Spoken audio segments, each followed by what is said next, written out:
that tell me about yourself that, walk me through your resume. I think, tell me about it. Did you get that a lot in these kind of informational we'll call them informational interviews for lack of it. Yeah. You wanted to turn it into a They were conversation, informational. but you were smart enough to kind of try and turn it into a conversation. But did any of them try to have you like walk you through their resume, and like, how did you approach that to kind of steer it back to a conversation? Yeah, no, it was more, it was less of, hey, like, tell me about your resume. It was more like, hey, what if I give you some context about myself first? That would probably be a good place to start. And then I can hear your story.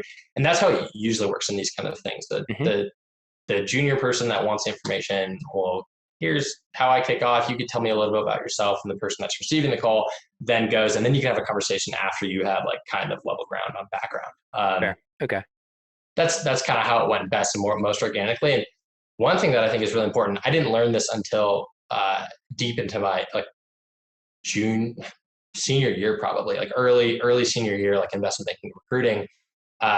The story that you tell matters. It's not checking boxes. It's a single narrative, and everything else adds up to that narrative. And when you can tell the right story that's genuine about you, that's not manufactured, that shows every single time. And almost all of the conversations that I had on the other end of the line when I was an investment banking analyst, I would always get that feedback. And I think that's extremely important, because you could easily look at my resume and say, okay, hedge fund, VC, investment banking. Now I want to get investment, and now I want to get in VC, which is modern day.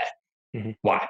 But if you wrap that story up from head to toe with here's where my passions lie, and notice in the beginning where I say, hey, it's always kind of an entrepreneurship story. If you could filter those things along the line and weave the story as opposed to saying, check, check, check, now this is what I want to do, so much more impactful, and it comes through so much better.